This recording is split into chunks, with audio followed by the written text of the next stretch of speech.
Good afternoon, viewers, and welcome to the living hell that is the M5 on a bank holiday weekend. 4 hours to do 50 miles. What a wonderful thing. Anyway, more importantly, I'm here with this. The Volkswagen TIGUAN eTSi, a mild hybrid. Mild being the operative word, as so far I haven't discovered it at all yet. But nevertheless, let's have a look around the car. I have to say, it's a good looking thing. I quite like it. I mean, I don't like grey. All cars are grey these days, but it's a nice looking thing. There's a bit of styling gone into it. There's a bit of effort. The type of effort you don't see on a milk float. Oh, this is the R line, by the way. So it's the sporty version, apparently. I wouldn't go that far. But nevertheless, nice looking thing. Inside, the classic Volkswagen check seats. Nice little feature there, look. Nice seats. They are very, very comfortable. Unfortunately, the dash is the same as every other bloody Volkswagen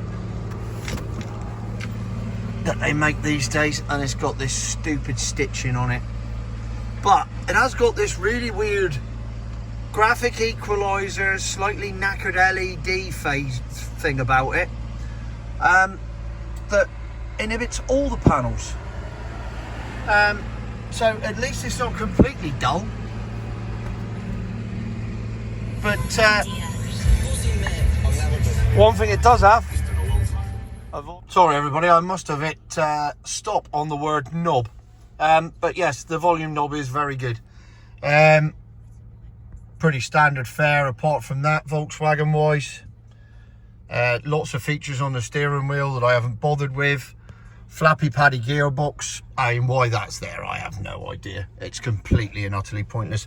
Look, no gears down there. They're over here on a weird twisty thing. That's it. So let's take it down the road and see what it's like. Well, this is meant to be the bit of the video where I tell you what it drives like and how it handles and etc, etc. Except it's the M5 again on a Friday lunchtime heading south.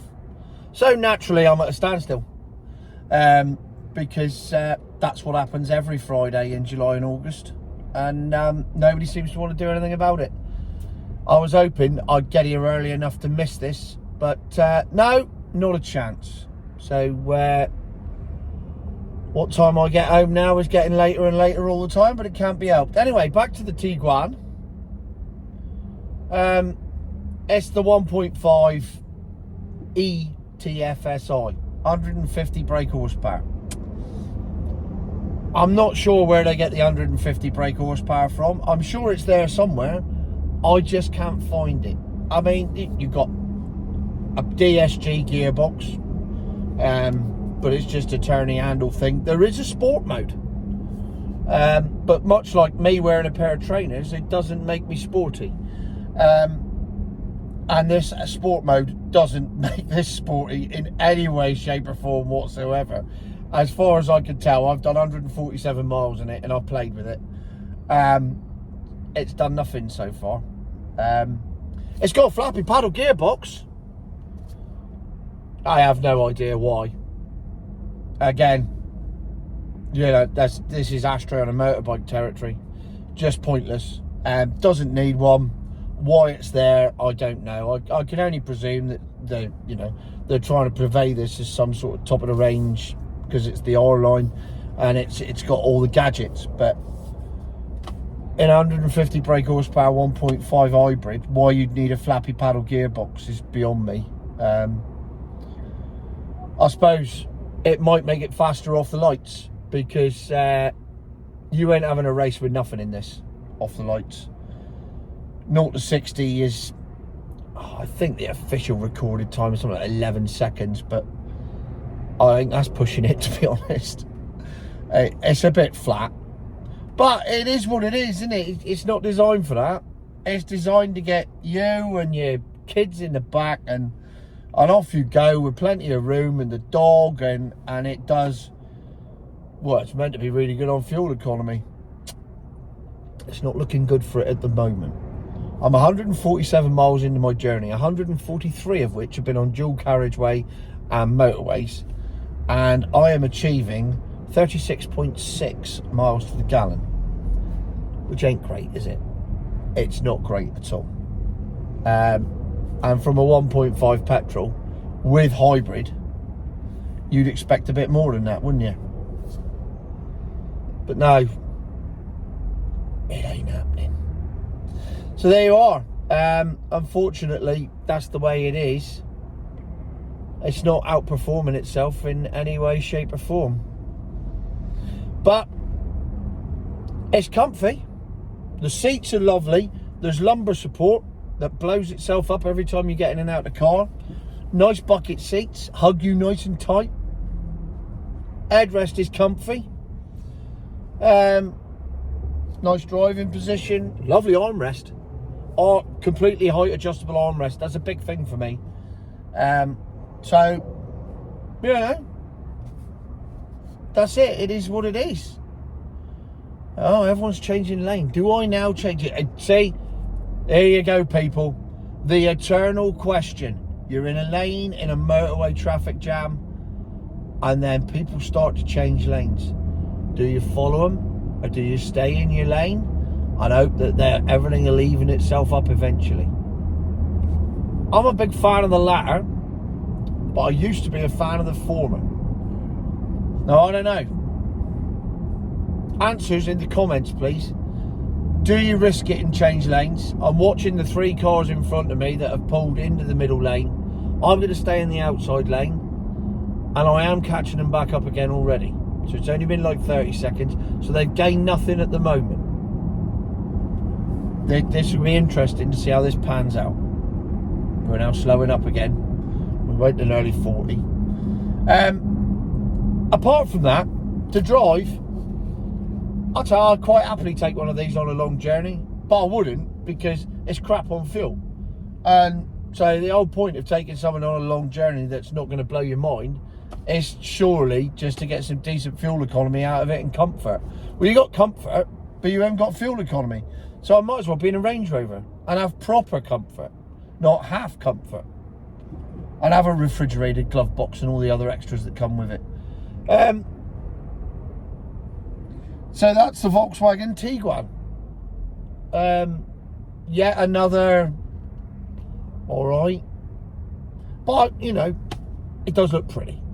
I quite like the look of it. Which is more to be said, look at that. Just as that happens, we're going past an Audi Q3. And and then the Skoda Enyaq. Oh, this is brilliant. And then the Nissan Qashqai. Right, this is better looking than all of them, by far.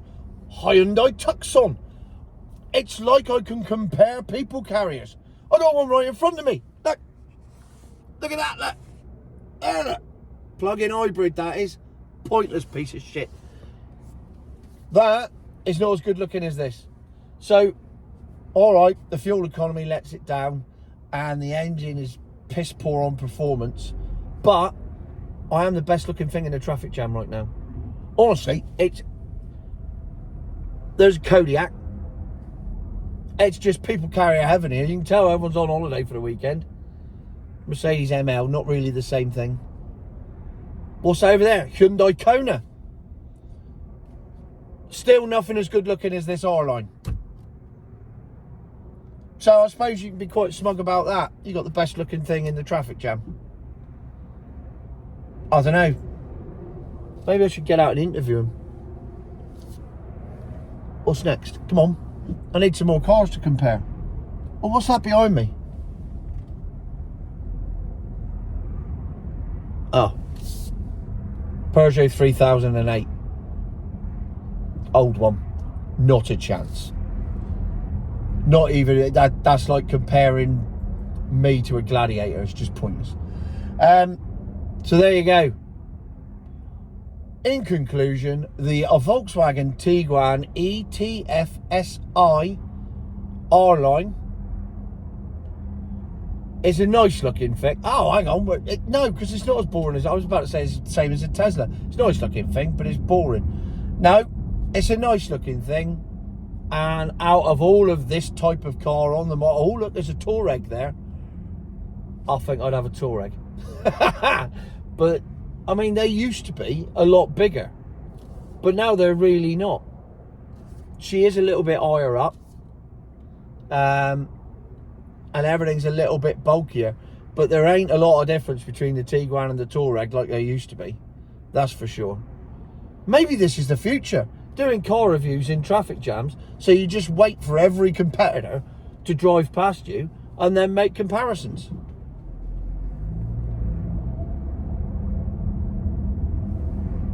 Oh, and Google Street View's here as well. Oh, this is exciting. Let's see if you can see that. There, look. Over there, look. Come on, Google Street View. Keep up. There you go. This video could now be part of Google Maps. How exciting is that? You can tell I'm bored when that's the type of thing that gets exciting. Hang on. We're now accelerating up to 60 miles an hour. Right. Here we go. I'm going to put my foot down. I've got a little bit of a gap in front of me. I'm going to put my foot down so you can feel the acceleration as I put my foot down in this 1.5 petrol hybrid engine.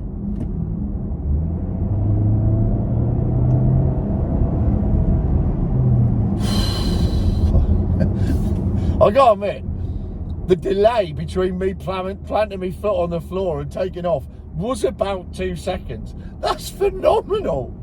Oh, that's... I've never noticed it was that bad before. That was really bad. So, yeah, anyway. It looks nice. It'll be ideal for the missus and the kids. As long as you're not worried about fuel economy or acceleration. The Volkswagen Tiguan Hybrid. Future my arse. Oh?